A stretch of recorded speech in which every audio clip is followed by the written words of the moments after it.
Good evening, everyone, and welcome to IKG's Wisdom Wednesday for December 2022. I am your host, Ajua, and we are so thankful that you are here and able to join us this evening on this wonderful, beautiful winter solstice. As you all are coming into the room, we are asking that you let us know where you're checking in from, what city, what state, and put it in the chat and we'll shout you out throughout tonight's program. So we will go ahead and get started. We normally have people dropping it in the chat, and I will check back in to see who we have here. But tonight, IKG, we are pleased and very happy to present to you our presenter, Frank Love, who will be speaking on creating a loving culture in our relationships. So Frank Love shares that the very foundation of love is being loving. It's not transactional. It is not, I will be loving if you are loving. It is simply, I will be loving. Admittedly, we hope that our partner will be loving to us.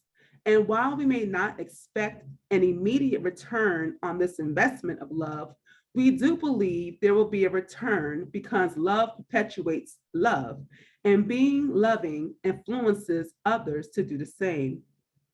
Whether your relationship is old or new, or you're in between relationships, this conversation is for you. If you want to be loving, the presenter believes, if you are in a relationship, be loving. If you are unable to be loving in your relationship, leave your relationship.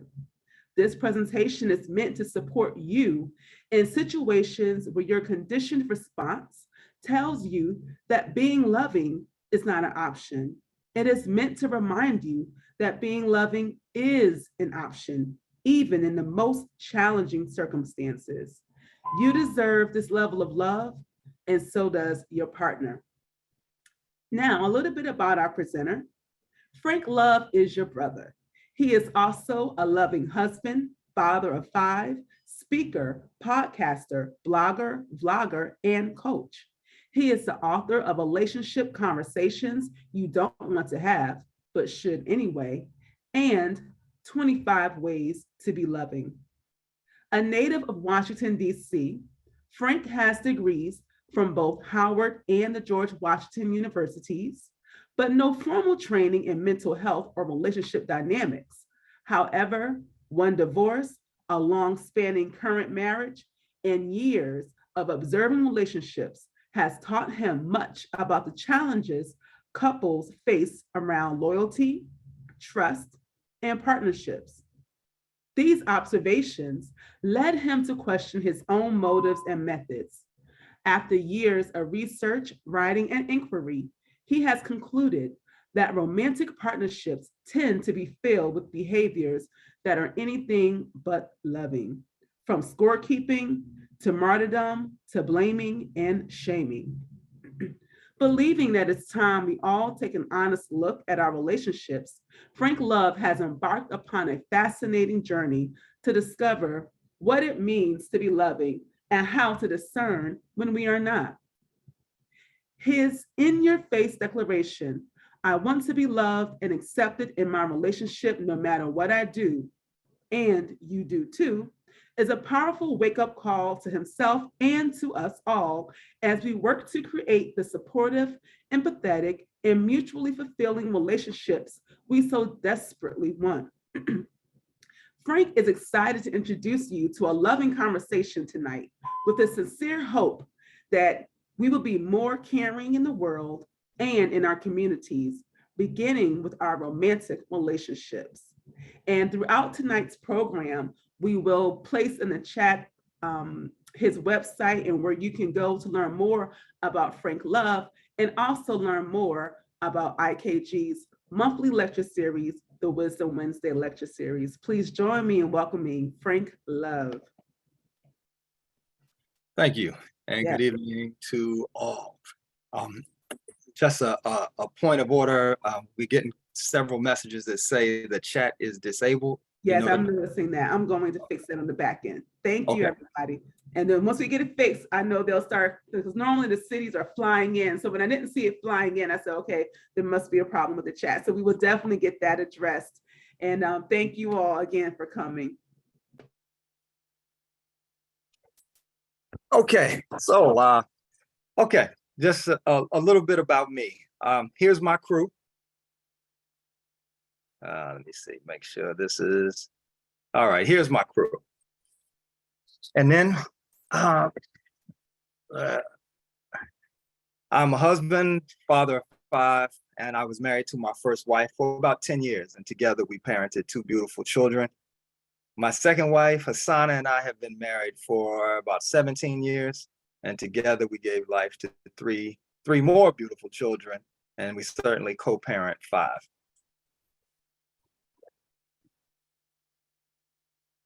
I'm the author of Relationship Conversations You Don't Want to Have, but Should Anyway,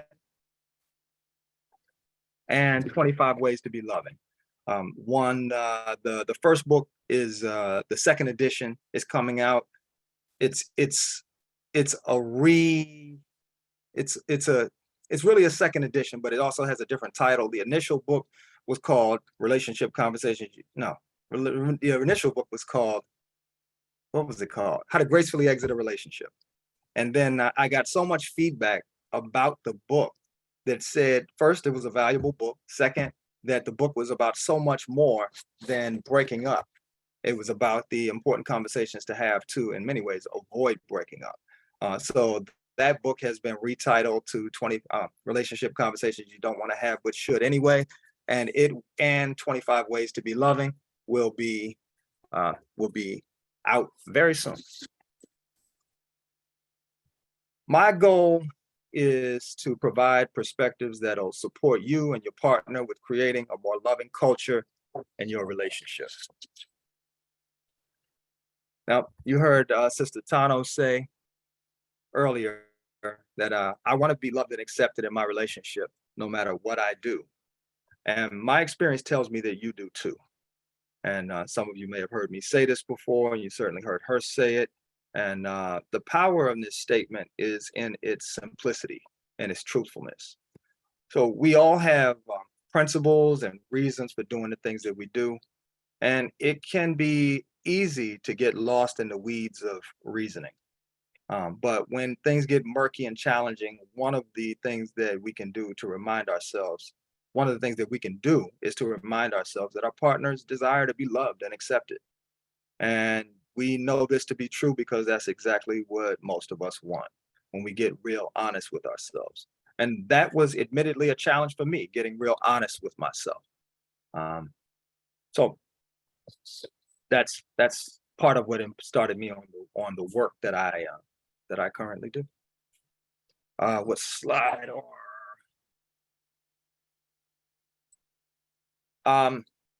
one of the things that also I remind myself of, I hold dear, and I happily share it.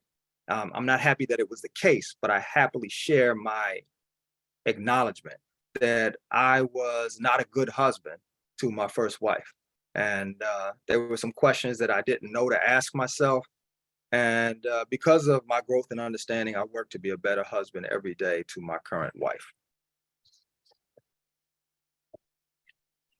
Over the course of our time together this evening, I'll be sharing my opinions. I'm not a therapist, social worker, attorney, or mental health professional. So our agenda is, I left one piece out. This is what we'll be doing tonight, discussing the characteristics of a loving culture, the daily strategies towards creating a loving culture, and the third one is missing, which is the Q&A. Oh, here it is. All right. Okay, so what is a loving culture in a relationship? And let's see, is the chat working now? Yes, the chat is working now. and I Yeah. can see it. Okay, good. So I will do my best to refer to it as we go. And if something comes up, please interrupt me.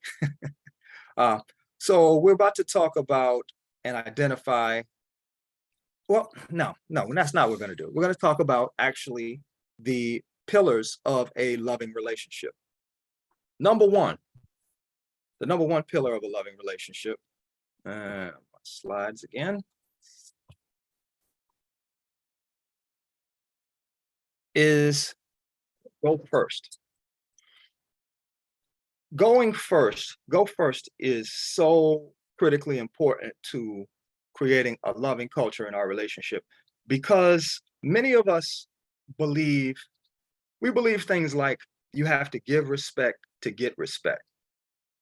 And that is, I believe that that's a flawed belief. Many of us actually live by that axiom.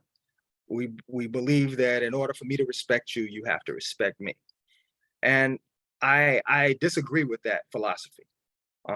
I believe that if let's say you and I are bickering about something, and this could be in any type of relationship. I could be listening to see if you're being respectful to me, and you could be listening to see if I'm being respectful to you. We're both trying to determine whether the other deserves our respect by determining if they're being respectful to us. It's a form of chaos, and it's not a loving way to interact with each other.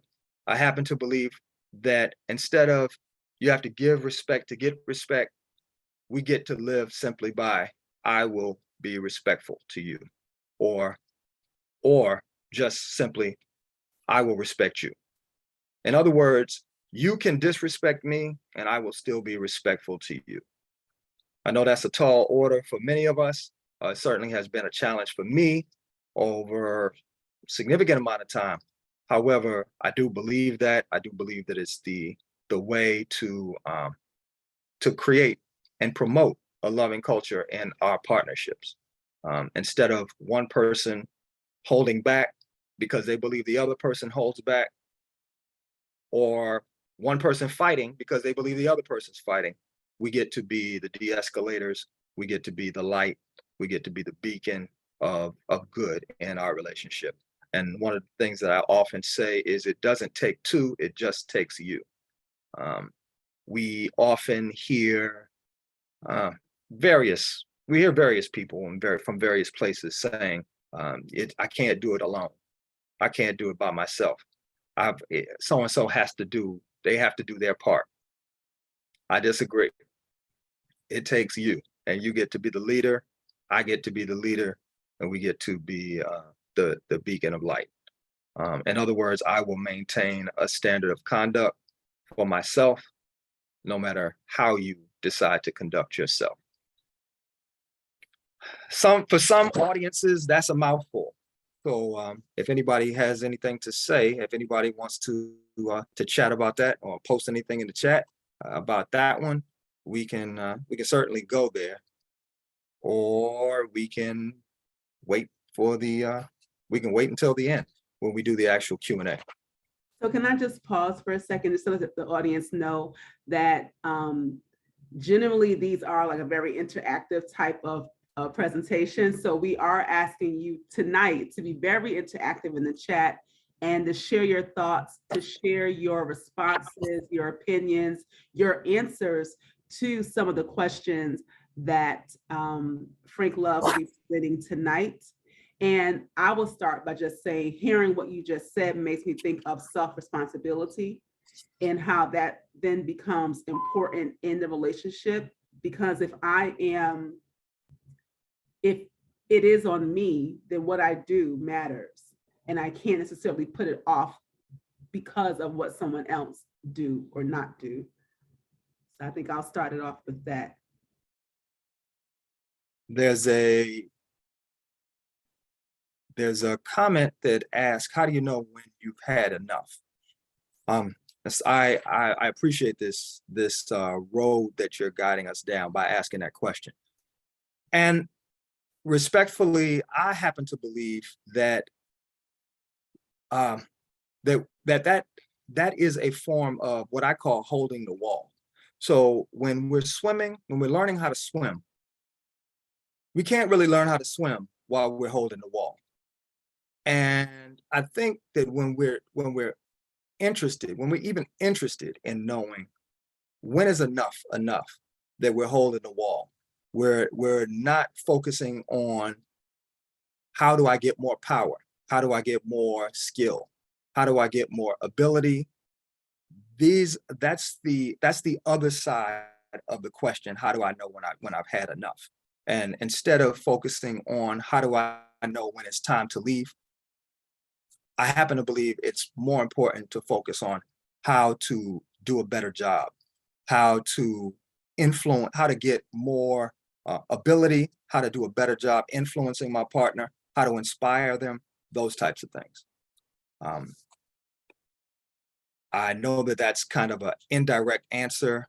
However, I'm asking that you focus on the light instead of the dark. Cheryl Lee said, in my opinion, I must give respect if I expect respect. I absolutely agree. Jazara said, I don't see how I can do that with my ex-husband, who's a narcissist, super challenging. I don't really see a question there, so I don't really, I'm not going to respond to that one. There's a lot of, there's a lot to play with around just that comment. And forgive me, usually when I'm clear about the sex of the individual, I say Sister Kanaya, but I don't know. I believe Kanaya is a sister. I don't know for sure. Forgive me. If you're a brother, I really apologize. But he or she said, everyone has a belief system. What makes your beliefs more valid than others? What is it based on? Absolutely nothing makes my beliefs more valid than others. You are welcome to your opinion, and I value your opinion. I do not suggest that you accept what I'm saying any more than you would accept what anyone else is saying. All I ask you to do is to consider what I'm saying. That's all I'm asking you to do. You conduct your life as you see best. You conduct your relationship as you see best, and you get the results based on the soil that you cultivate. Sister Tamra, I'm hearing your opinions and seeing the other side. Initially, I would tend to go with the greater narrative. Thank you for sharing the other side because I'm open to learn. Thank you, sis. Sister Carol, are people in our culture, when they begin to date, having sexual relationships too soon, it cannot be objective, but confuse sex with love. Okay. And Sister Kanaya, I think, again, says, what about domestic violence?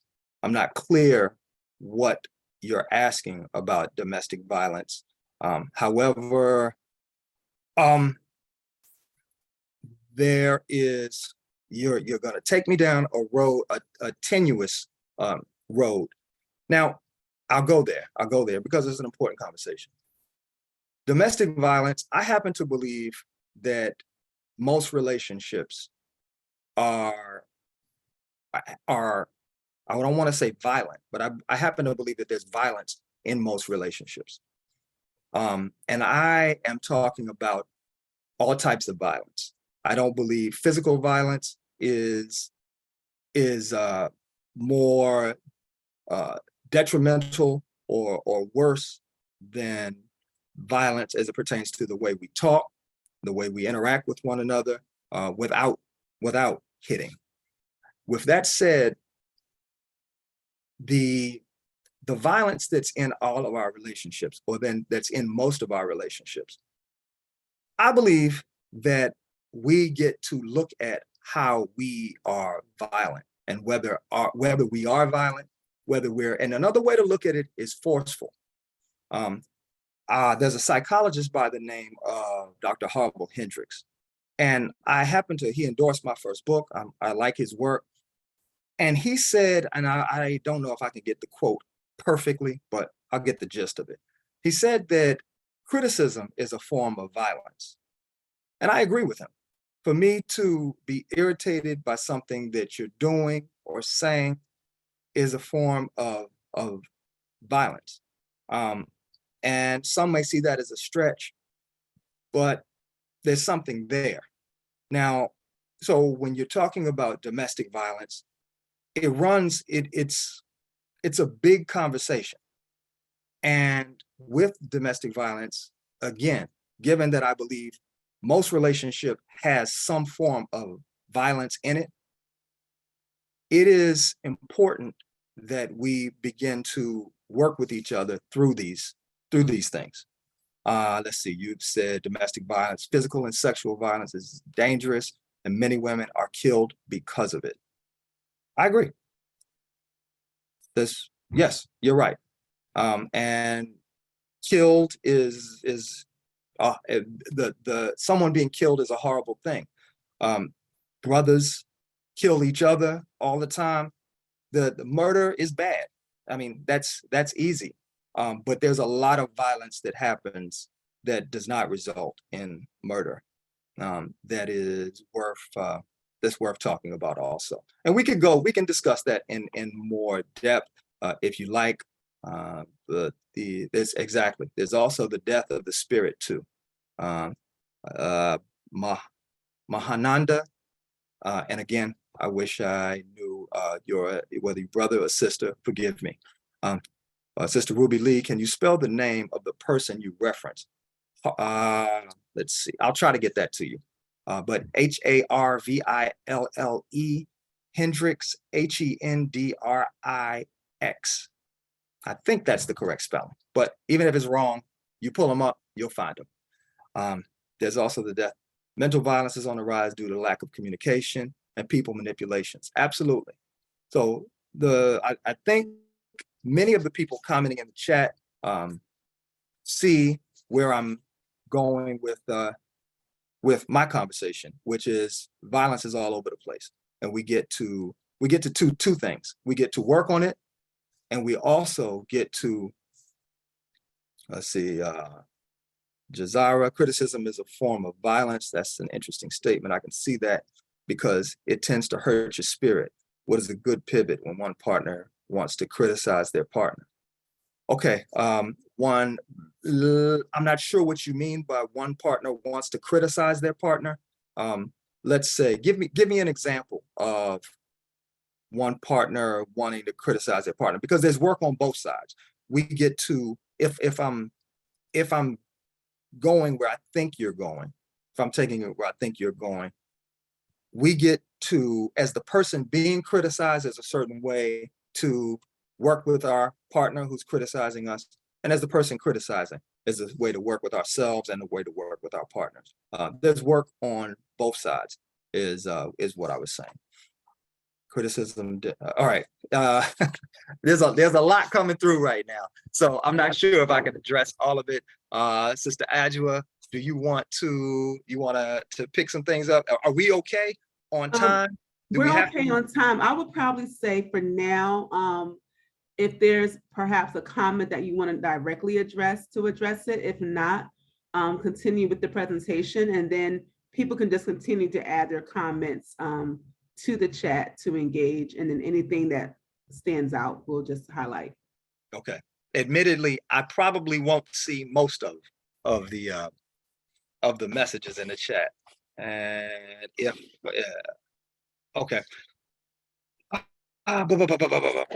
Let's see. Where are we? Heading back to the slides.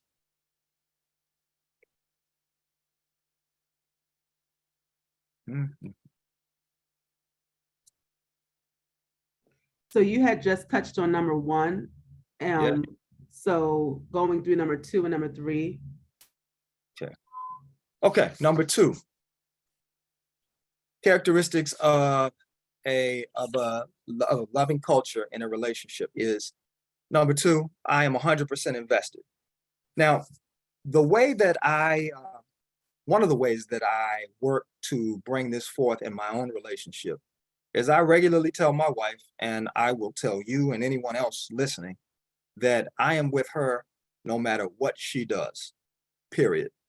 She does not have to worry about me going anywhere. Simply be herself, make do her best, and I've got your back. Now that's a tall order, um, and many people think that that is absurd. But if you think about it, we often set what's called, well, I mean, it's a direct lead into a boundaries conversation. I happen to have no boundaries in my relationship. None, zero. I tell my wife, do your best, I've got your back. And the purpose in having no boundaries is it's meant to cultivate an environment of love, care, and comfort. I want her to know that I'm always in her corner, no matter what she does. I want her to know that she can talk to me about anything and everything. She can talk to me about whatever's going on in her mind, whatever she's done, anything of that nature. And that's a tall order, because we live in a culture and a society that's punitive, that is focused on making sure you pay for the mistakes that you made, whether it's be hard on crime, law and order, crime. Yeah, it's all of that, and it's hell on a relationship. It's a big challenge to the relationship dynamic. Um, so instead of her believing that she has to be cautious, and none of this means or suggests even that there's nothing she would do that I won't be irritated at or angry about. I'm not suggesting that at all, but I am simply saying there's no there are no preconceived anythings that I'm saying, if you do this, I'll leave you. Or if you do this, I will do that. None of that. Okay. And the other, and which is another way of saying that there are no deal breakers. I don't believe in boundaries and I don't believe in deal breakers. Boundaries, as far as I'm concerned, are predetermined areas that I want you to know that I don't want to deal with. And that's a hell of a thing to tell someone that you love, or that you say you love, or that you are committed to being loving to. And there may be a difference there. There is a difference there between me saying I love you, or me loving you, and me being committed to being loving to you. And from a place of being committed to being loving to you, there are no deal breakers. There's nothing that I'm telling you up front that you can do that would cause me to walk away from our relationship. We talked a lot about the first, so we want to talk about the second. Let's do it. 100% invested. True unconditional love is difficult. I agree. Selfish words based on mistruths. Selfish words based on mistruths, beliefs. So are those, so Sister Tamara, are you saying my words are selfish, and they're based on my own mistruths? Did you come to the truth for you through life experiences, and was this conversation expectation agreed on before the relationship began? Okay. The first answer to your question, did I come to this truth? And I am not calling what I'm sharing with you the truth. So I don't know if I can appropriately answer your question. The premise is different than what where I am prepared to go. However, I can say that whether this was agreed on before the relationship began, I didn't need an agreement in order to say, I'm with you no matter what you do. That doesn't require an agreement with anyone other than myself. And Sister Kanaya asks, what about infidelity? Doesn't change what I just said at all. In fact, it's one of the issues that would easily be a part of the conversation. I mean, people, there's infidelity, sexual infidelity, there's money, there's all kinds of things that come up in relationships that are shall we say, typical points that result in people breaking up or animosity, I mean, lifelong animosity. There are a lot of things that happen. The infidelity and just all of those kind of things um, can be put under the umbrella as things that I say to her, I am 100% invested, and there are no boundaries, there are no deal breakers. Whatever's going on, we're I'm in it with you. I'm here with you, and we'll figure it out. That does not mean, in no way am I suggesting that something won't, shall we say, push me over the edge or drive me nuts or bother me significant. I'm not suggesting that at all. What I am suggesting, or what I'm saying, is that I don't need to warn her. I don't need to tell her, if you do this, I will be less loving to you. That is, as far as I'm concerned, that's not love. That is protecting me. And as much as I'm invested in protecting me, I'm interested in protecting her and taking care of her. So when I decide that the only person I'm interested in is me, then I can say, hey, if you do this, if you do that, if you do this, I'm gone. When I'm just interested in me, I can do that. But when I'm interested in her too, if you do this, I may be bothered, but I'm also curious as to why you did that. I want to know your history. I want to know what's going on with you. I want to know why you did it. I want to know, I want to even examine myself to see if perhaps my trigger, my boundary was unreasonable. I want to talk. I want to ask questions. I want to work. I want to do the work, not simply predetermined that the work isn't worth it because you're whatever. What do you say to those who say there's no such thing as unconditional love outside of the love from and to the creator God? Well, what can I say? I don't say anything. I say go play, go experiment, go test your theory, and we'll see how it goes. Sister Tamara, no, we base our view based on the beliefs we have been told, learned, even if it's unhealthy. Okay, all right. Mahananda, people live from individual universes. Merging them becomes the reality of how well we morph. You don't know until some formula shows up. There are unknown factors that make the union face potential deal breakers. How would you apply the unknown realities? Okay, so I believe Mahananda is a sister. So she is the mother of bliss. How would you apply the unknown realities? Well, the unknown realities are a big part of why I say that I am 100% invested and there are no deal breakers. The unknown realities are exactly what I am considering when saying I have no idea what the, let's say, what should happen. I know that there is a lot of power out here. There are a lot of resources for me. I know that creativity is a serious thing. And if I am committed to what I do, what I consider staying in the room, I call this, me and my partner, me and my wife, for every time we bring in, if she and I are in a room together, just she and I, working through an issue, there's a lot of power there when we are looking each other in the face, or when we're dealing with the issue. You got to deal with the issue. But when we do the deal breakers, in many ways, we're not dealing with the issue. We're running from the issue.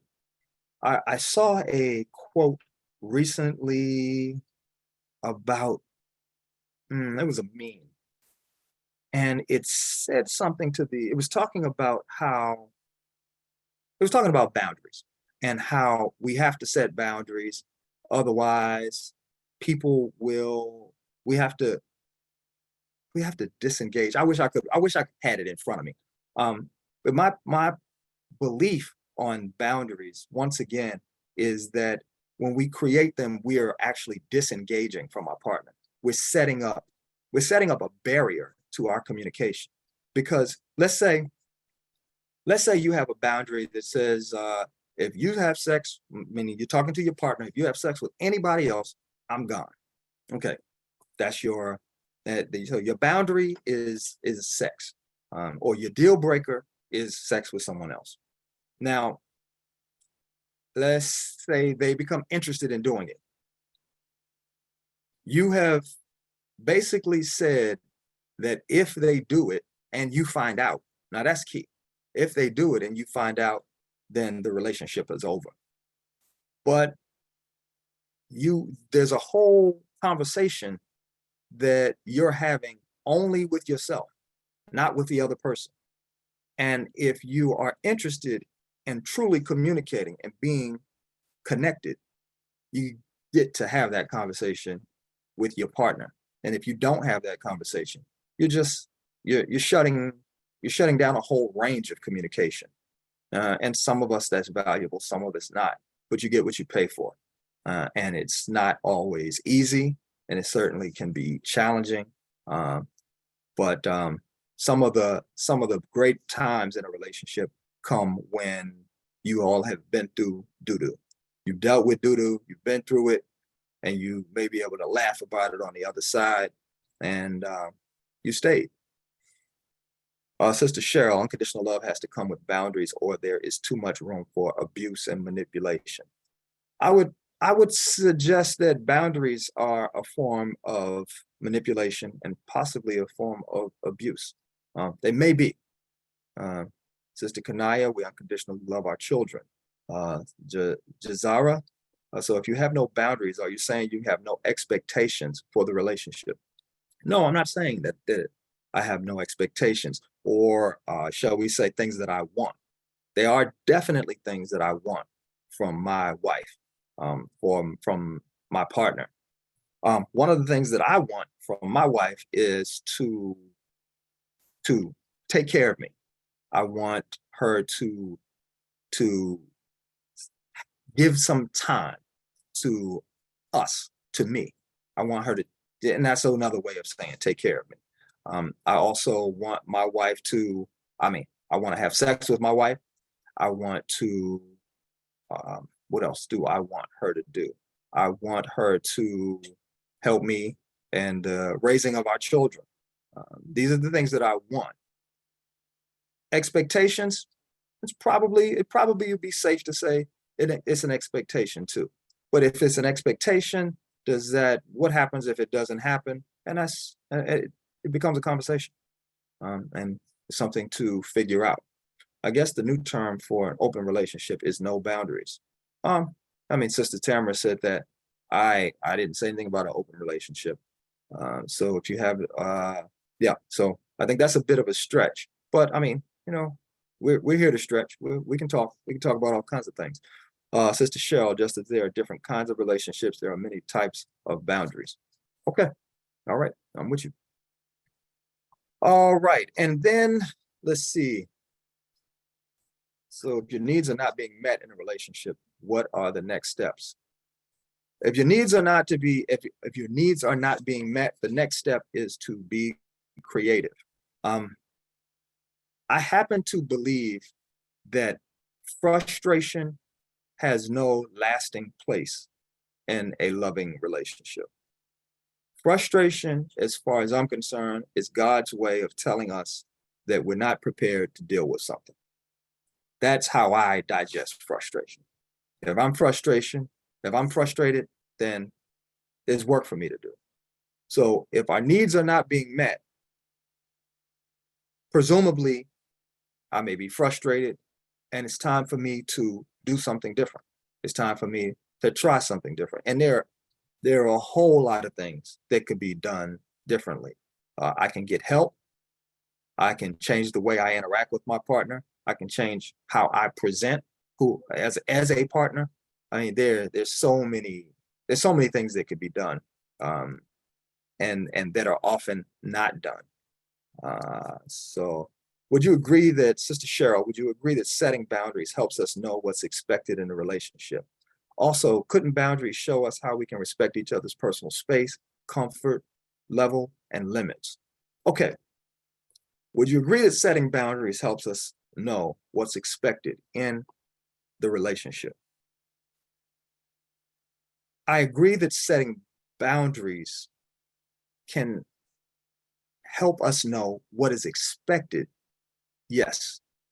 Um, in a healthy sense, in a much what I consider healthier sense, it's we don't have to set a boundary to let someone know what's expected, or in a more healthy sense, what we want.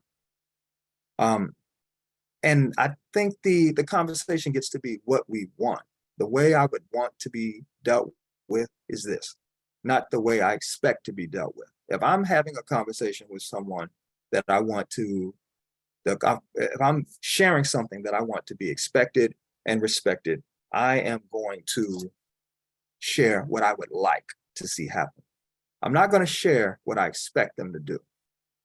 And there's a vital nuance to that as far as I'm concerned.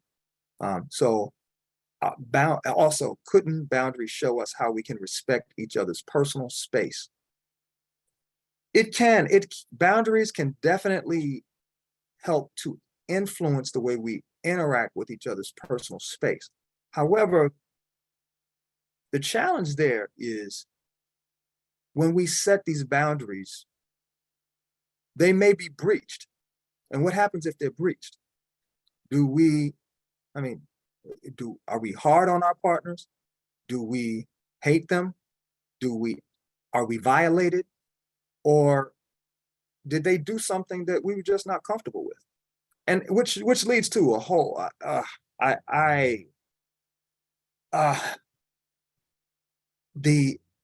it's okay to be uncomfortable with something. And I can be uncomfortable with something my partner, my wife is doing that she does all the time.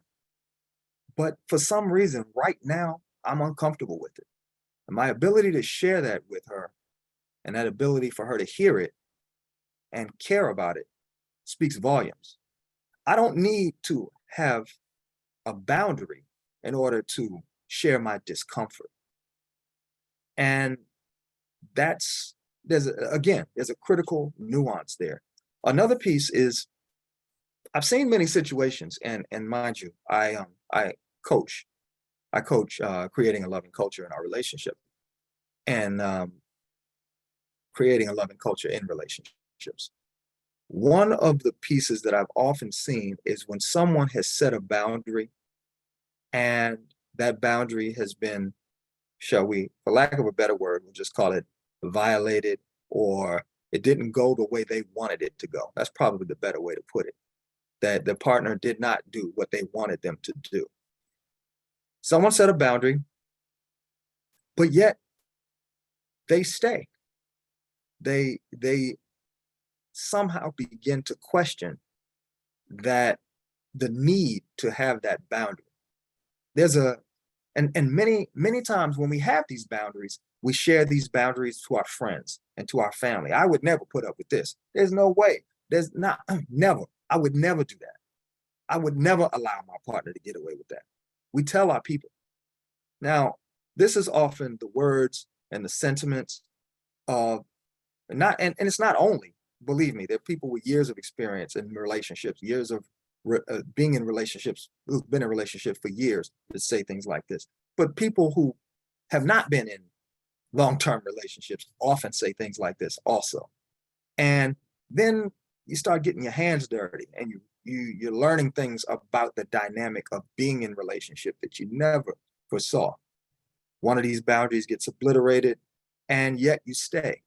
There's a dissonance that comes where you've been saying you were going to leave all of these years, months, whatever, however long you've been saying you would leave and never stand for it. But now you're dealing with the situation, you're in it, and something about it is where you want to stay. What do you do? And why put yourself in that position? Why put yourself in that situation where there is that dissonance. Instead, be humble to your future, be humble to your partner, and pick the right partner whose doo-doo you're willing to deal with. I mean, when we pick a partner, in many ways, we're picking an individual that we say, hey, I'm willing to have your doo-doo rubbed on me, and we'll figure it out from there. Okay, let's see, Sister Cheryl. Okay, we talked about what Sister Cheryl said. Brother Lowell, and forgive me if I didn't pronounce that correctly. What's a healthy time frame in establishing boundaries and the time frame to repair boundaries that have been broken? So that question kind of flies in the face of the boundaries conversation that I'm suggesting, which is not to have them in the first place. Now, if we are hurt or bothered because of something that our partner did, whether they did something outside of, or they breached a quote unquote boundary that we've established, or they did something that we didn't ever say that we would hate, but we hate or dislike or bothered by. We get to, as a couple, we get to address those things. And I happen to believe that's actually a lead-in to the next one, which is, let's see if I can get my slide, which is we are one. And we are one means a few things, but one of the things that it means is whatever my partner's dealing with, I'm dealing with. It means that God whispers and then God roars. Now, what is I happen to, when I think of the concept around God whispers and then God roars, that means that we get inklings. We're communicated with over time about whatever's going on, whatever. You know, we get messages, we get information often, and we get to determine whether we're going to listen to it or we're going to not listen to it. You can listen to it and address it when it's a whisper, or you can ignore it and you'll have to deal with it when it's a roar. But you got to deal with it one way or the other. There's no way around it. And a roar is just a whisper that went unaddressed for so long that a roar is a whisper that went unaddressed for so long that it just became a roar. And our issues that are not addressed become bigger issues. So those are the three characteristics of a loving culture in a relationship. Anyone want to, anything else about those three before I move on? Without boundary setting, speak. Without boundary setting, so let's see, Sister Cheryl, without boundary setting, relationship can be tough.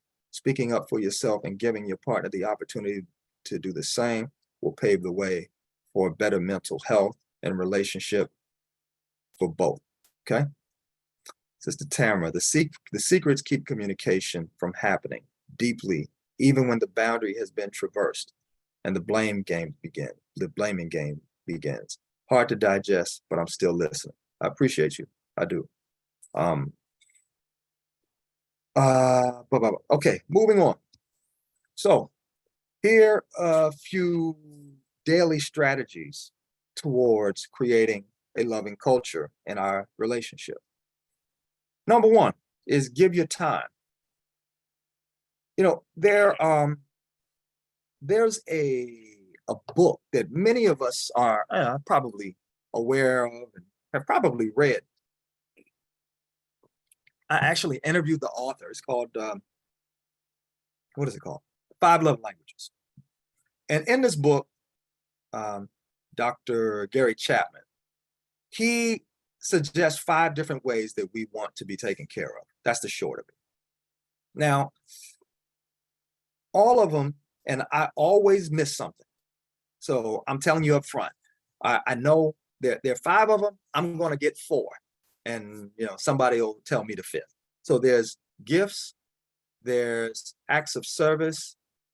I think there's gifts, acts of service, physical touch, mm, physical touch. I don't know. Somebody quality time. Thank you. I knew quality time.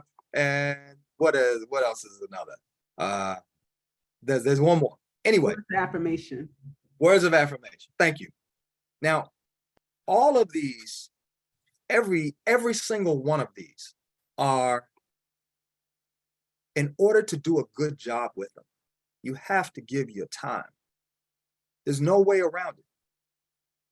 So, gifts. If I'm going to give you a gift that is going to mean something to you, I've got to know you. I've got to study you. I've got to listen to you. I got to listen to what's going on with you. I got to give you my time. So that's one.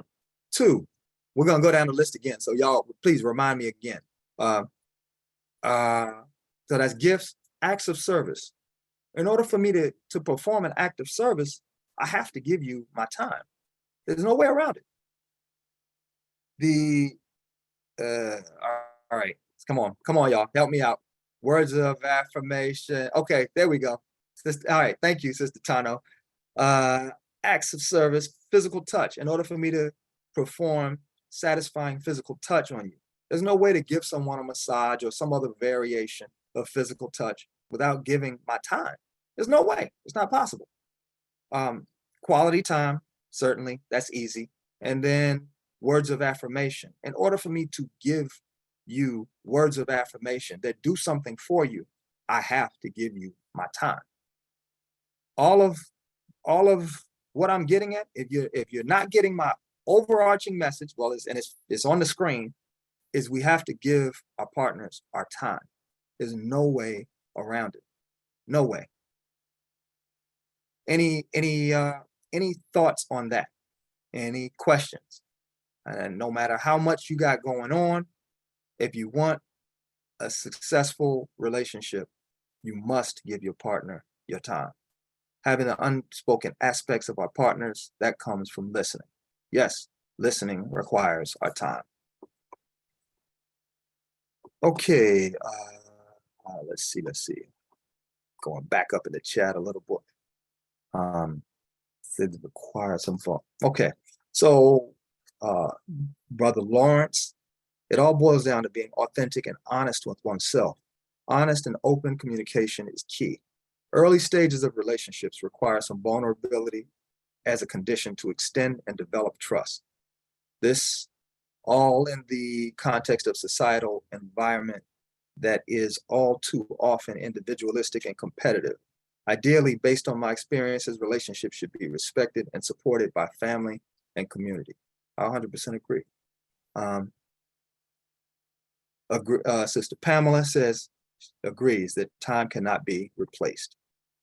Thank you, sister. Okay, moving right along. Two, the second strategy is to speak positively about your partner. There are so many examples of people who gossip about their partners. Well, before I even go there, first, one of our paramount responsibilities in our relationship is to protect our partner. And it's easy to forget that when we feel irritated, violated, any of those, any variation of that. It's easy to want to lash out.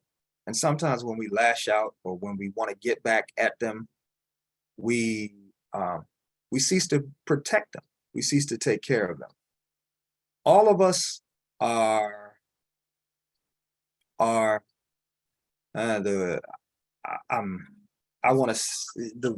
phrase I'll use is messed up. We all got our challenges.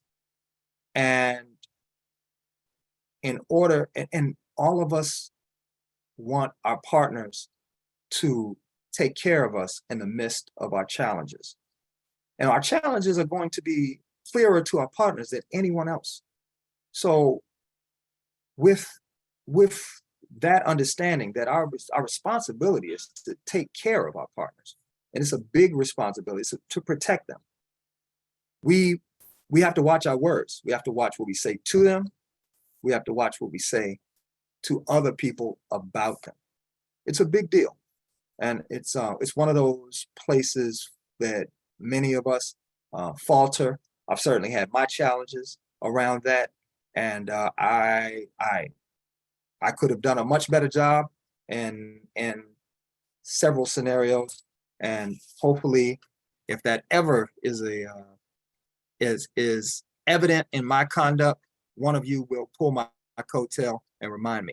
And I didn't say this earlier, but this conversation, and I know the way this webinar is set up, it's kind of a conversation, but I'm the only one talking, but people are posting things in the chat.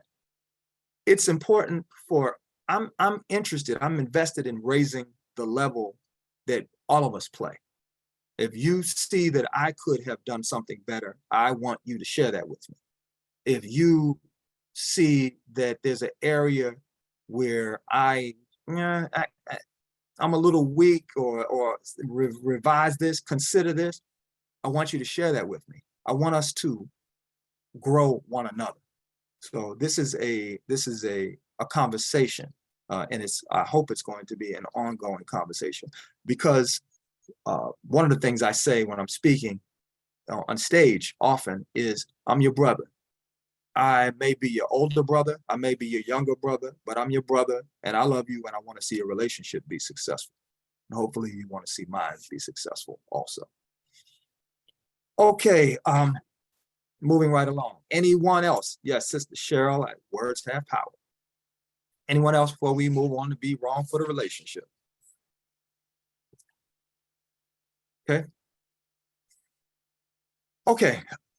There are times when we're right. Let's say we know we're right. We just know it. But the issue means more to our partners than it means to us. It's okay to just be wrong. My father used to tell me when I was growing up, clearly it still resonates to this day, you can be right and wrong at the same time. Consider that in your relationship. Consider that as you work with your partner, that no matter how right you are on the facts, you can be wrong. And it's another way of saying it is, you can win the battle but lose the war, those kinds of things. But the concept of war is not one that I prefer to interject when we're talking about loving relationships. Any questions, any comments on that?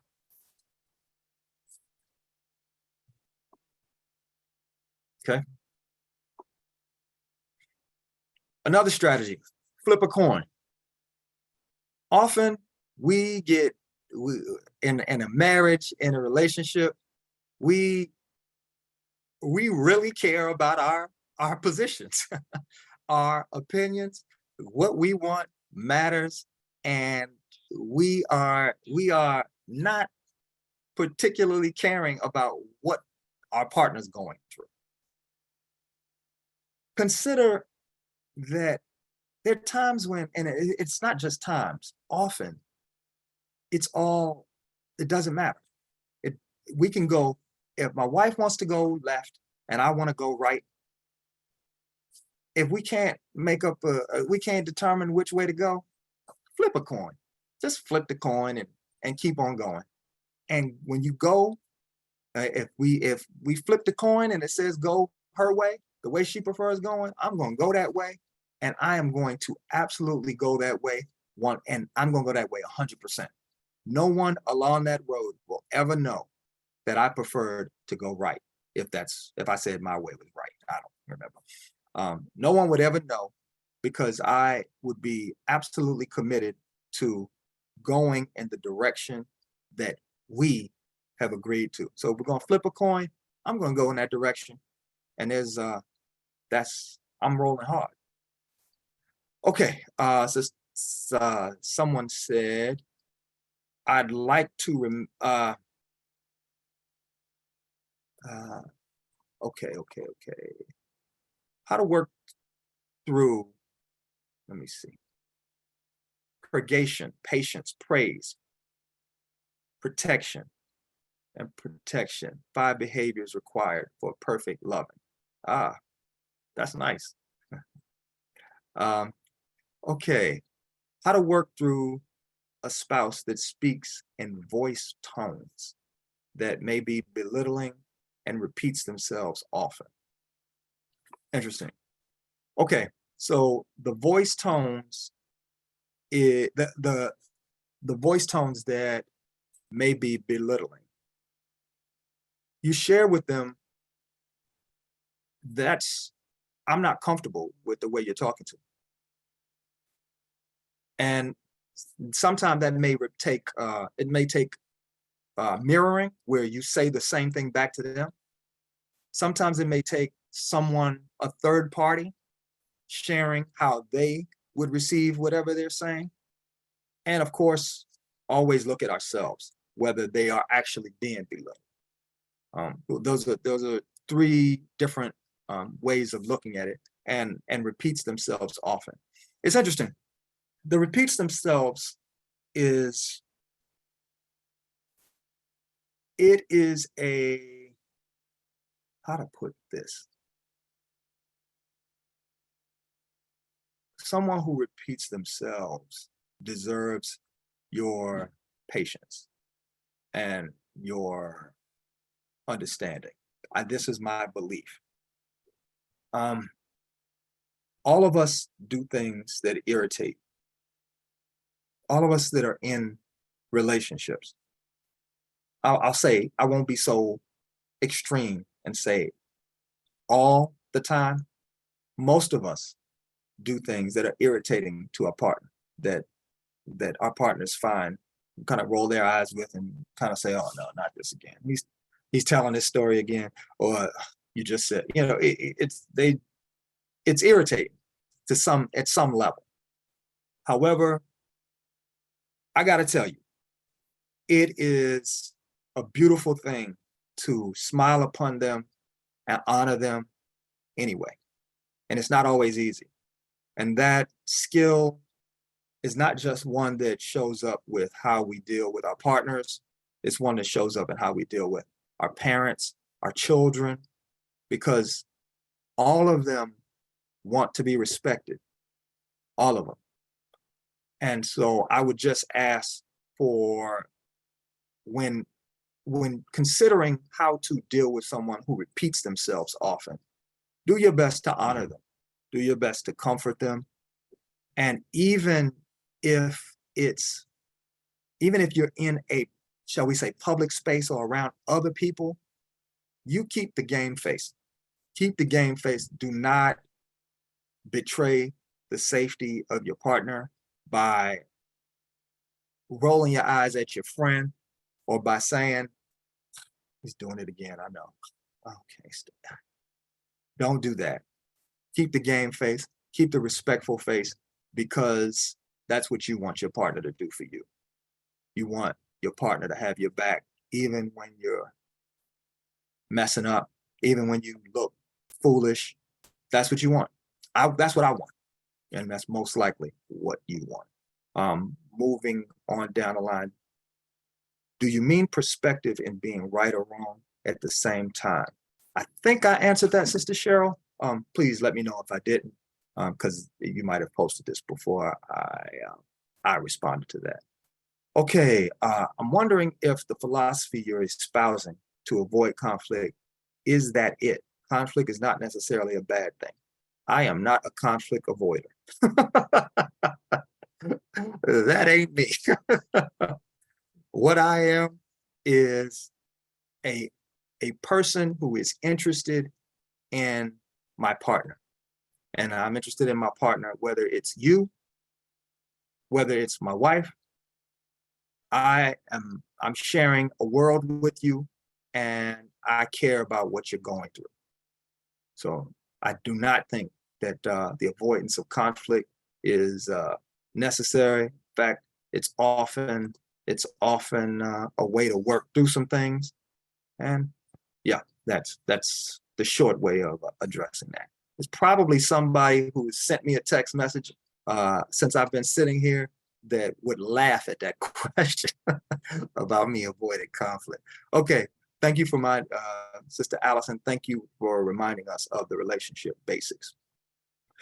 Sister Tamara, speaking of words, what do you do and knowing what to do in a situation, not usually your own, is one thing. Implementing those words and actions in real time is quite another. It absolutely is. What I digest what you're saying, Sister Tamara, is in many ways, it's easier to say something than to do it. Easier said than done. Absolutely. And honestly, I don't know of anything that's not easier said than done. Yeah. So I am talking about the doing. I'm not into just the talking, the saying. These are things, all of these things are showing up in my relationship. They have showed up in my relationship. They're things that I'm working on, working through. And like I said, I would like you to give me feedback and work and raise the level of the conversation as we share a community. Okay. Speaking words of what to do and knowing what to do in a relationship. Okay, all right. That's where the real work is. Okay. Someone said, thank you for acknowledging my question. You are very welcome. Sister Tamara, caregiving for my mom in early stage of dementia has taught me a lot. I catch myself doing those very things of which you speak. Thank you for the gentle reminders. Thank you, sis. Thank you very much. Okay, where else are we going? Flip a coin. We already talked about flip a coin. On to the next slide. Resolve it and then roll with it. Okay. One, and I touched on this when I said when we talked about flipping the coin, when I said if we end up flipping the coin and it's going in the direction my wife wants to go, I'm going to go that direction 100%. And nobody on that journey will ever know that I want it to go the other way, including my wife. And that's where this comes up. There are often times in our relationship life that we say we're going to go along with something. And then whenever we get the opportunity, and there's a little bit of exaggeration there, but we get the opportunity to remind our partners, I didn't want to do this anyway. This isn't the way I thought we should do it in the first place. This is a big problem. If you're going to roll hard. If you're going to give on an issue, give and be done with it. Don't come back to reminding your partner, this isn't the way I wanted to do it in the first place. There's nothing beneficial in doing that. Any thoughts? Any thoughts on that? Another question is how to regain your spouse's full attention and ease them into opening up more. How do you regain your spouse's full attention? One, this is ridiculously elementary. It could be just too basic, but one is to let them know, I would like your attention. And remind them, first be the example. Remember the conversation that we had a few minutes ago about time and the importance of time, and there's nothing that replaces it. There's nothing that replaces time. Give your time to your partner. That's number one. Please do that. Your partner deserves it and you deserve it. Give your partner your time. That's number one. So you're setting the example. Then two, let your partner know that they have your time and that you would like theirs. It's you just to reveal your, I keep wanting to use the word frailty, but I'll say sensitivity. You would like their time and that you feel you deserve their time. Let them know that and say it humbly. You let them know you matter to me. Your presence in my life is very important. I enjoy it when we do X, Y, and Z. This means a lot to me. Honor them. Honor your partner and let them know how special they are to you. Let's see, did I get it? The whole answer to that? How to regain your full attention and ease them into opening up more. Again, opening up more. If you want to, if you'd like your partner to open up more, start with opening up more yourself. And be a person. So you may want to preempt one of the challenges. And we often know what our partners are challenged with. We often have a sense of their history. You can tell your partner, you know, I get the sense that you're uncomfortable talking about money. And know that I'm here. I'm in it. Like you can, once again, going back to that 100%, I'm 100% in it. You can spend my money. You could have stolen from me. You could have done a lot of things, but I'm in this relationship and we can talk about it and we'll figure it out and we'll work through it. And that's a good first step. It's not pretty, may not be pretty. You might be irritated. And that we're not just talking about money. We could be talking about anything. But when you let your partner know, I'm in this for the long haul. I'm in this 100%. And I care about whatever it is you're dealing with. That can help them to open up. Thank you for that, because I have done that many times and did not know that was not a good thing. Okay, I'm not sure. So Sister Andrea, I'm not sure what you're saying. Thank you for that you've done several times. But yet, so please, if you get a chance, clarify. And I'd love a little bit for you to put a little bit meat on that story. Okay, Sister Cheryl, I agree. You make time for what you want to make time for. What's important to you. Indeed. Okay, so where are we right now? We are at 8:18. That's what the Eastern time is. Sister Ajua, is there anything anywhere you want to take this? I was talking about letting it go and not coming back to say I didn't want to do that anyway.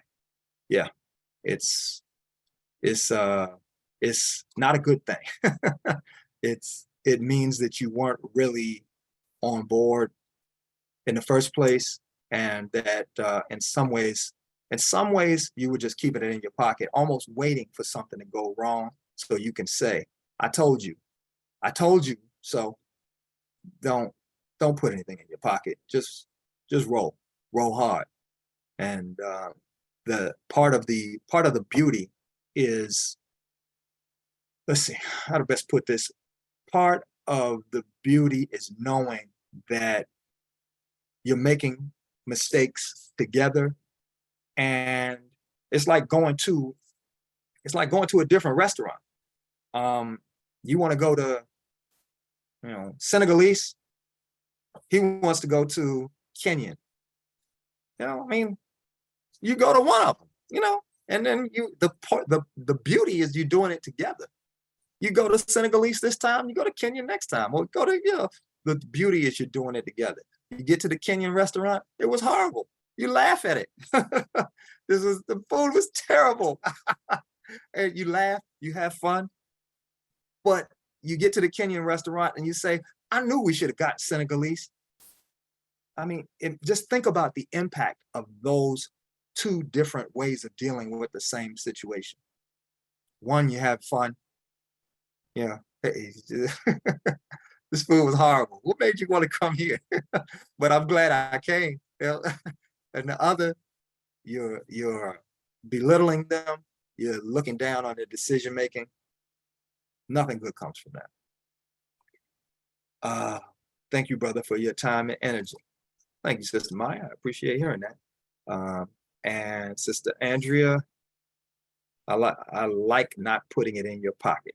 yes, I like not putting it in my pocket either. I'm rolling 100%. And if we get a flat tire going in the direction that she wanted to go, I'm gonna get out and I'm gonna change the tire and we're gonna keep going in that direction.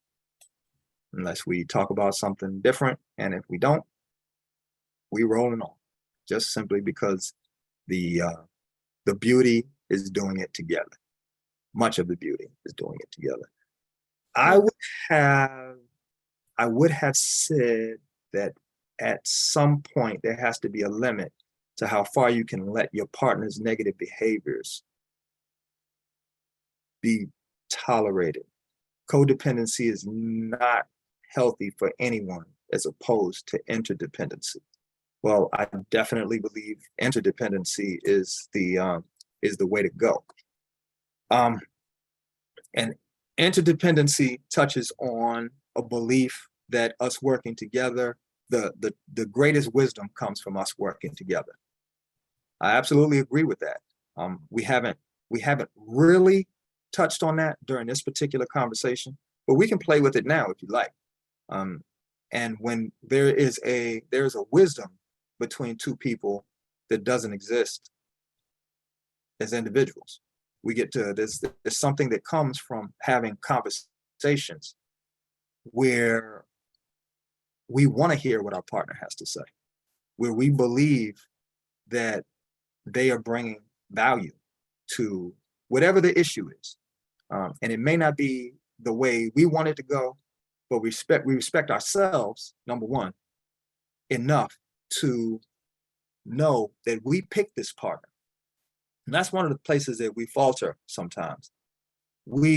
By treating our partner a certain way, we are disrespecting ourselves for making the decision to be with this particular partner. We're showing we don't have confidence in ourselves.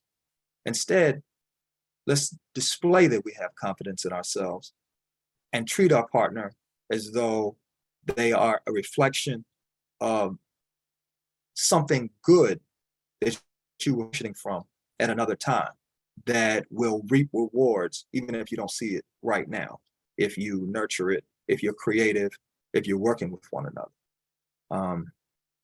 I sense, Sister Mahananda, I sense feeling safe with each other is a key component to this discussion. Thank you for your time and authentic thoughts on relationships. Blessings galore. Thank you. Was there anything, I know there's a lot that we can do around interdependency. Was there any? Yeah, I was going to say what we can do with the time is if you have more for your presentation, feel free to go through that and or continue with the chat and the discussion with the chat. It can lead right into the Q&A, and we won't even need to necessarily use the Q&A box tonight. We can just go with the chat and continue the discussion with the back and forth with everyone. Nope, nothing else for me. That's it. So I will go down those comments. So people in the audience, feel free to add additional thoughts and questions, and we can just do it in the chat since you're following the chat and go from there. So for the Frank, I'm going to put it back on you. You were speaking. I'm taking this call. So he's going to come back, and you were talking about the idea of codependency versus interdependency, taking that comment.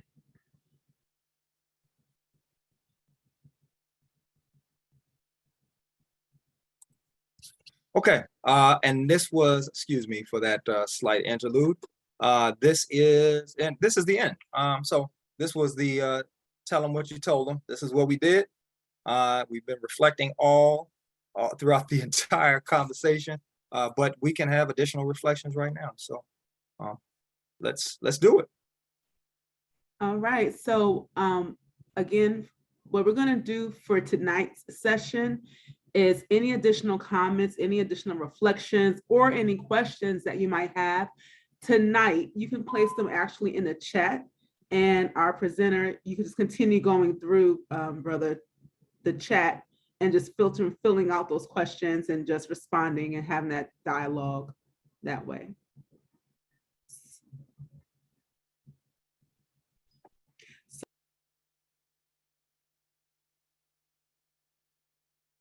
I don't know if it's me or you, Sister Tano, but I can't hear you. Okay, I was saying we left off with the discussion around the topics of dependency and then the idea of feeling safe within a relationship Mhm. being an important component for having these types of discussions. The safety, so we're going back to safety. And one of the things that I did not talk about around the safety is the things that our partners do when they don't feel safe.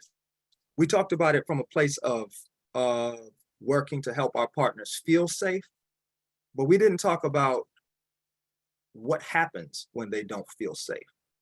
And those things are important for us to remind ourselves of. I mean, they're critical. If my partner doesn't feel safe, what might he or she do? How can I facilitate safety, my partner feeling comfortable in our relationship? And when we don't ask these questions, we end up doing all kinds of things. We can browbeat, we can belittle, we can. I mean, there's a whole litany of things that happen that may lead our partners to react in a way that we don't want them to react. So instead of acting as though their safety doesn't matter, and it matters a lot, let's work to give them safety. Okay, can you share details about how you grew and how to have a better loving relationship from your first marriage to your second marriage? Interesting. Okay. I think I said this earlier, that one of my biggest challenges in my first marriage was I didn't understand my responsibilities. And when I say that, I'm not talking about put food on the table, those kinds of responsibility, taking care of the kid. I'm not talking about that. I'm talking about from a place of really understanding that any of the challenges, any of the things that she's doing that I may perceive as unreasonable, ridiculous, it's important that I honor her in the middle of those things. To tell someone who you believe, or at the time I believe, was acting in a way that was senseless or ridiculous or absurd, that they're being senseless, ridiculous, or absurd, it doesn't get anyone anywhere. It does not help anything. That's my experience. And that was one of my biggest, if not the biggest, problems that I brought to my previous relationship. There were others. One of another was just too much arguing, way too much arguing. Another is I wanted I don't want to do that, because there's a part of me that, no, I'm not going to say that, because that takes some of the responsibility off me, and I'm all about keeping the responsibility on me. So, do you want to go any deeper? Do you have any other questions about that, Sister Pamela?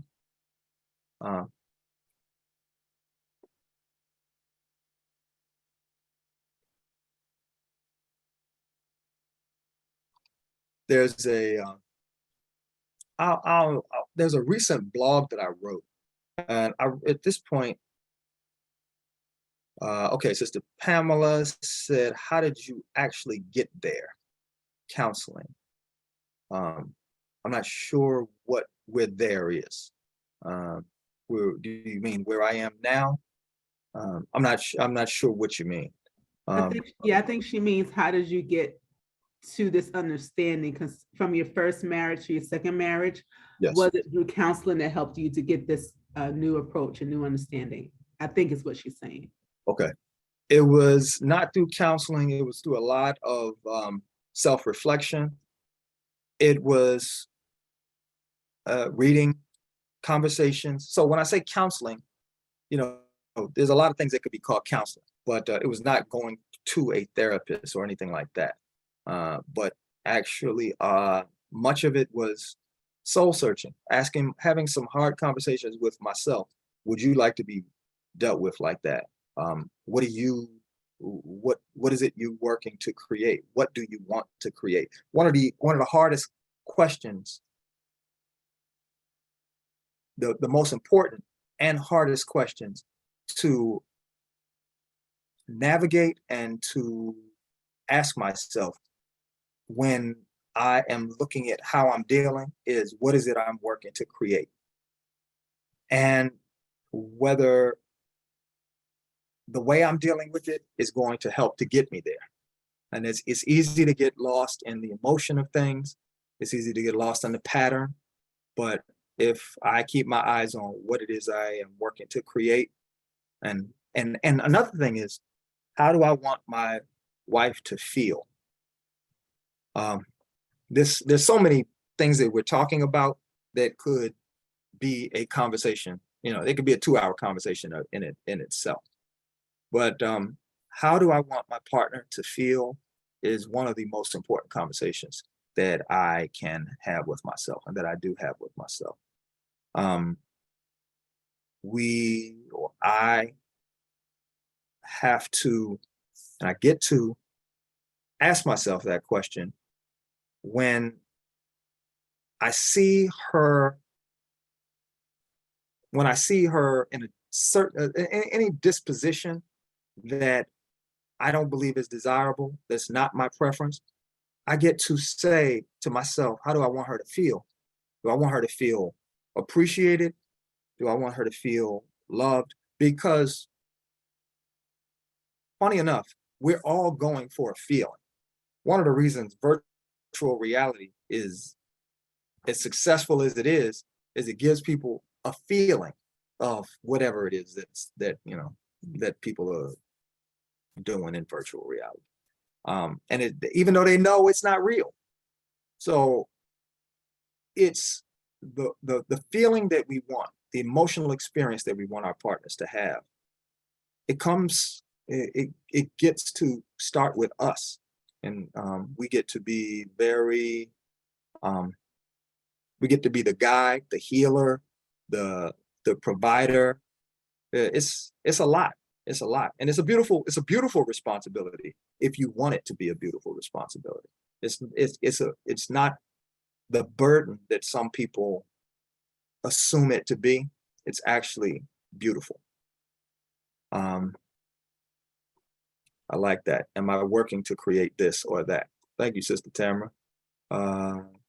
Was it an agreeable dissolution of a marriage or flight?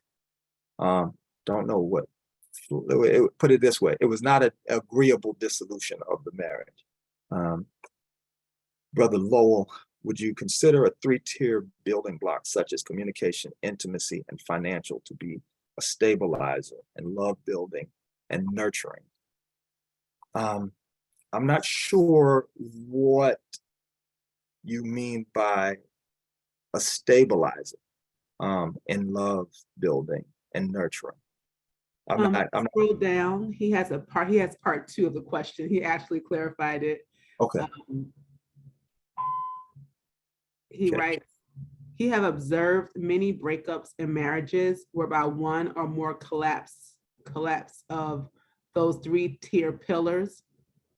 I guess he's saying that he's seen that many marriages, it was one of those 3 topics or pillars that were collapsing that caused for the dissolvement of the marriage. And those 3 pillars that he presented being communication, intimacy, and finances. Mm-hmm. So I guess if you want to talk about the role of those in having and building a loving and nurturing relationship, how important are those?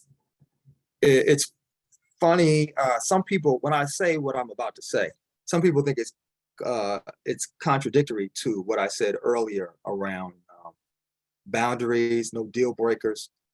I happen to believe that it's important that we create written agreements in our relationship. And particularly at the beginning, ideally at the beginning of our relationship, but we can also revise them over time. Now, why do I think that written agreements are important? They're important because it's a way of solidifying where we are and what we believe what we're agreeing to do in the future.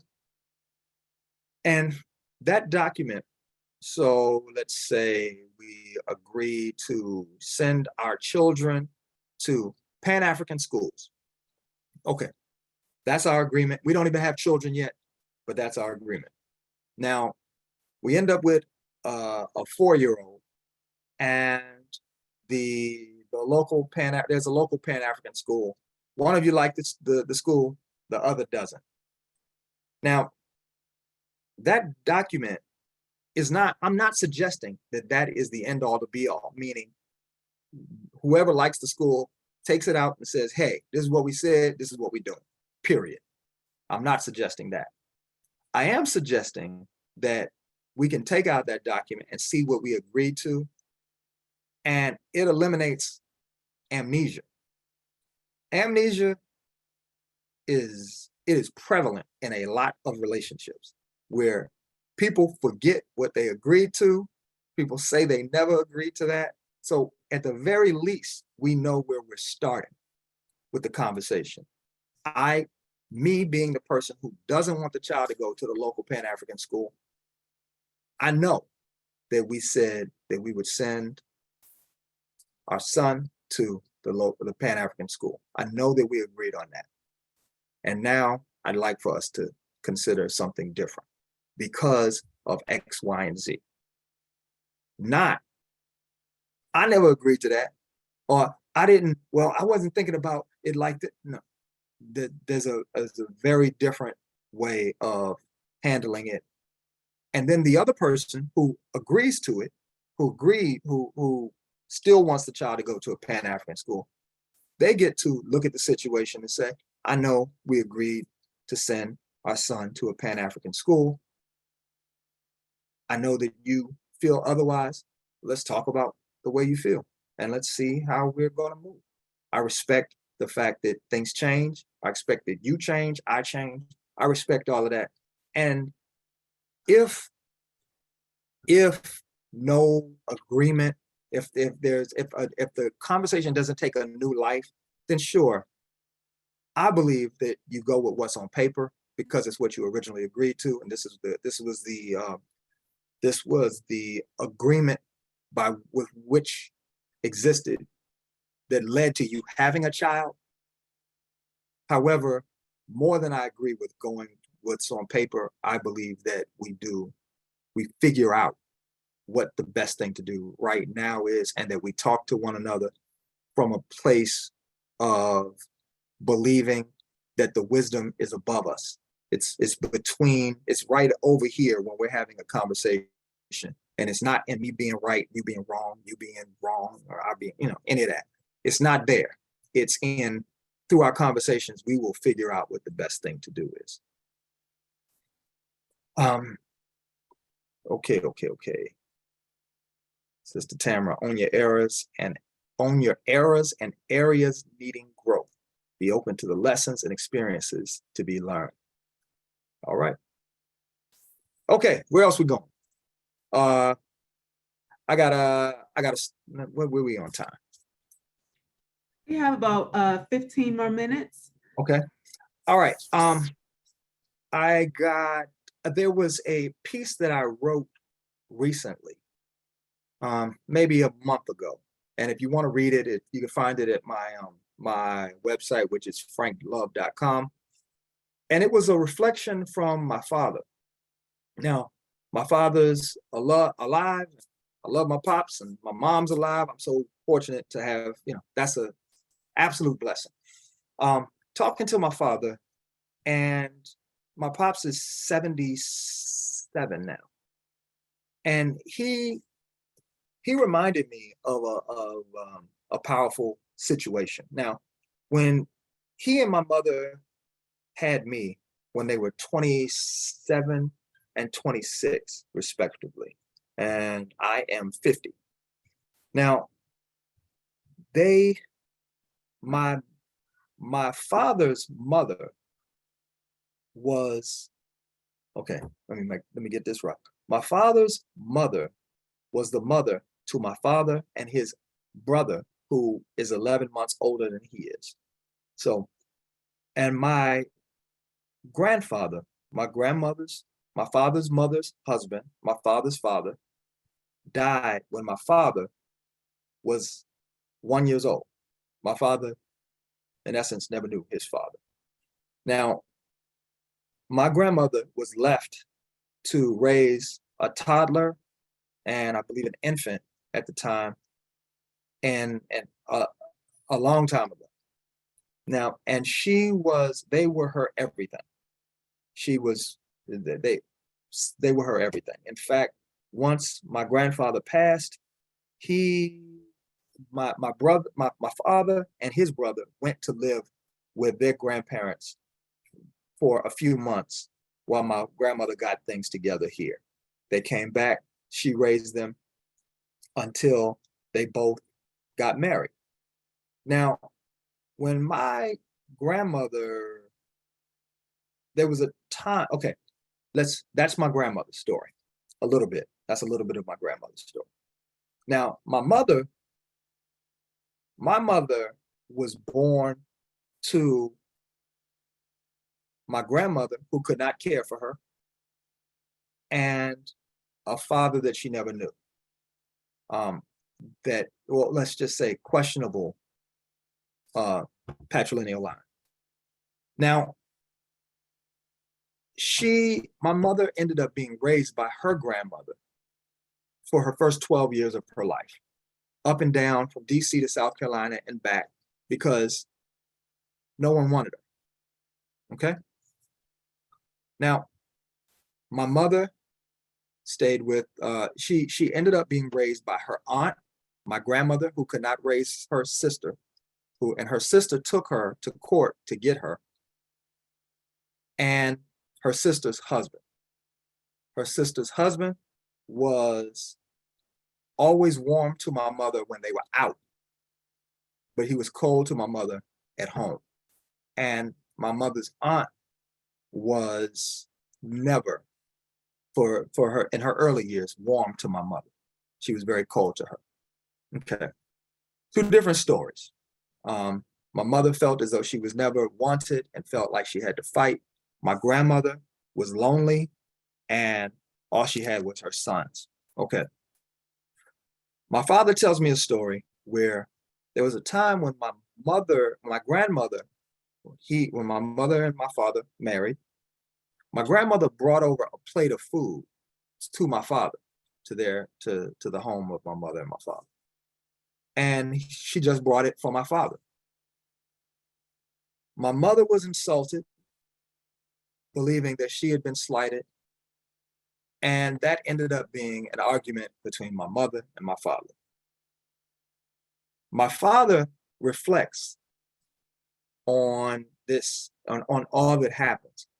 And he says he wishes that he would have done a better job with managing all of it. Number one, his mother was lonely and she had basically lost her sons in her mind to marriage. And they had been all she had for decades. My mother was slighted because she felt as though she felt as though, number one, her husband didn't protect her. He wasn't looking out for her. And so my father looked back, and he does so with a great deal of empathy, wishing that he would have known how to have done a better job with managing that situation. He wishes that he would have shared the plate with my mother. He wishes that he would have helped to cultivate a conversation with my mother that was empathetic to my grandmother, where my mother began to understand that my grandmother deserved some level of support, empathy. She had her challenges. Can we work on this together? And it was a powerful, that conversation with my father was very powerful. And it reminded me of the importance of seeing what our partners are going through and caring about what our partners are going through, and not just simply arguing with them when we feel slighted, not bickering, but actually genuinely caring about their history, how they got here, what they've been challenged with, and how we can support them. So that was a piece that I wrote recently that I just felt moved to share. Anything anybody want to talk about? I agree.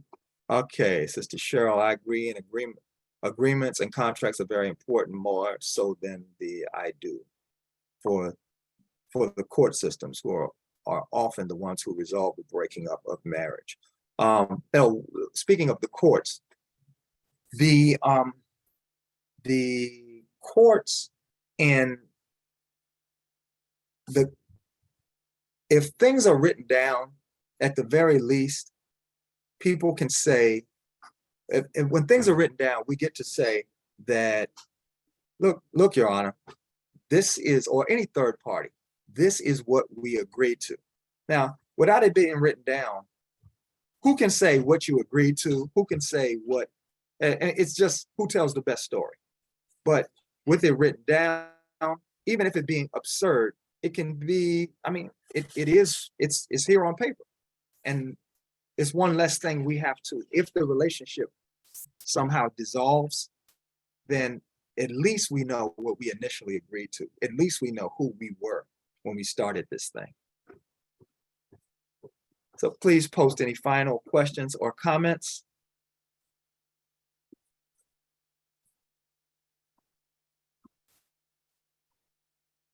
Sister Tano?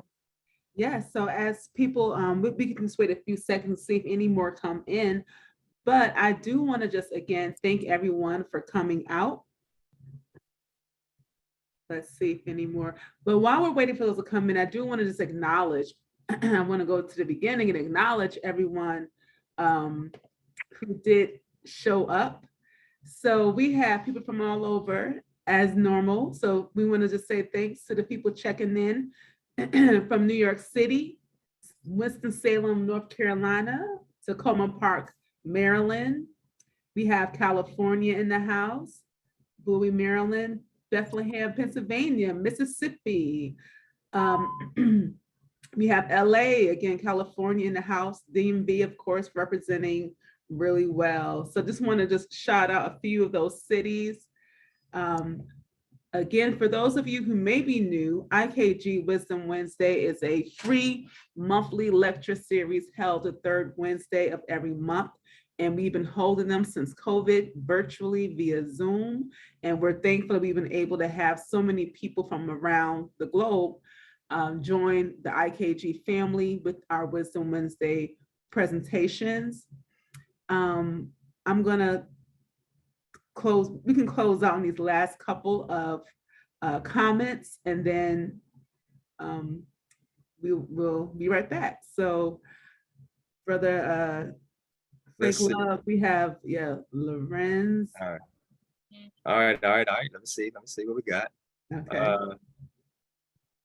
Again, being honest and authentic with oneself can be tricky. We have to understand the challenges of the roles that we take on has to be more or less natural and sustainable with who we are within the relationship. If not, can we be honest with ourselves and our partner soon enough to alter and adapt to a more realistic and still acceptable set of expectations for the relationship?